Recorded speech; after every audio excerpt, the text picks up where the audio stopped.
Bien le président. Mais avec un tir de Mienska, autre bel arrêt de Cloutier. C'est un bon trio, ça. C'est ça. Alors que souvent, l'autre équipe contre-attaque, tu dois revenir. Rondelle libre! Et Zigalov qui l'arrête à la dernière seconde. Phoenix, on descend très bas pour aider le porteur du disque. C'est bien fait. Gale, il envoie ça à Roy. Spacek qui s'était placé en arrière. Roy, une feinte. Et le but! On a figé. Ah oui, je pense que c'est passé entre les jambières. Oui. Vous allez voir sur la séquence, il y avait tellement d'options qui s'offraient. Tu l'as dit, c'est Spacek en s'amenant. On dirait que les joueurs des Foreurs ont cherché à le couvrir et on a tout simplement oublié le porteur du disque qui a décidé de couper. Aïe, aïe, aïe. Une feinte pour se débarrasser de son premier couvreur. Il l'a bien fait. Ici. Et il est gros. Vous allez. Tu sais, moi, j'ai toujours dit quand une équipe rate la cible, ça veut dire qu'il cherche le tir parfait. Oh! Voilà le tir parfait là-dessus. Xavier Parent, le capitaine, un boulet de canon par supérieur, 2-0. Ce que ça s'est déployé rapidement, hein? On placotait comme ça et on a vu une belle passe. Parent s'est amené, mais un tir sur réception directement dans la lucarne. Regardez bien ça. Ça semblait anodin. Paf! Impressionnant. 19e but en 29 matchs pour Parent. C'en est un costaud, ça. Aïe, aïe, aïe. Clairement, j'aurais même pas pris les explications. Bel arrêt de Cloutier là-dessus. On en appelle une sur 8 présentement en première période. De retour à forces égales. Oui, les Foreurs ont réussi la mission. Le tir à courte distance, c'est le but. On avait complètement oublié dans l'enclave ou tout près du but, Anthony Monroe-Boucher, c'est 3-0. Oui, et ce qui frappe actuellement, c'est la fraction de seconde que le Phoenix a plus rapide aux Foreurs. Regardez bien.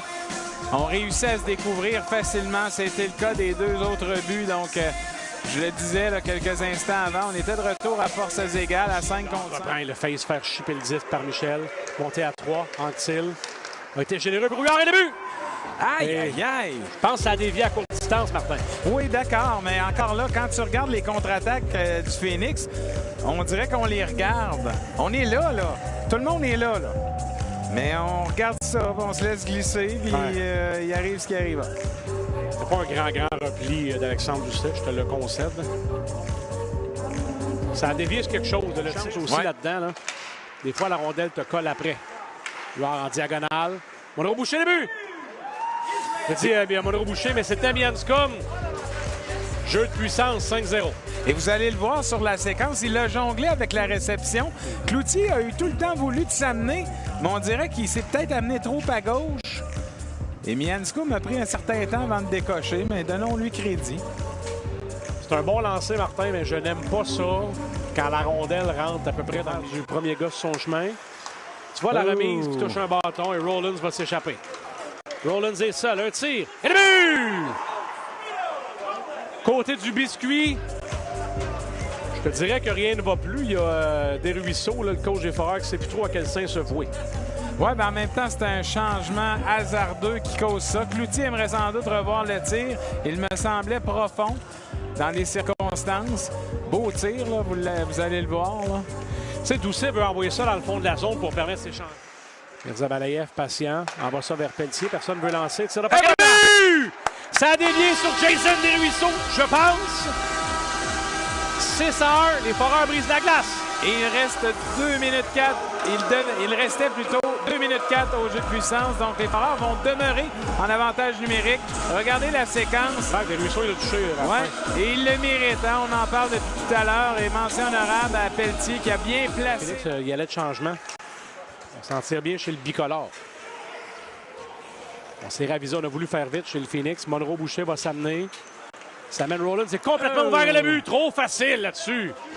Est-ce qu'on va voir Cousineau s'amener dans la mêlée ou laissons-nous le match complet à Cloutier puis peut-être un départ demain à Cousineau pendant qu'on voit la séquence? Si Bulka n'est pas allé sur le bon, Martin. Les deux se sont retrouvés sur le porteur du disque. Juste là. Ah oui, t'as raison. Je comprends que ça va vite, là, mais James. On aurait de la neige. Oui, ça oui. Roy, ça mène un tir directement sur la tige. Seulement, c'était pas la remise la plus franche. Michel est isolé, point d'appui, ça se dessine bien. Michel, un tir.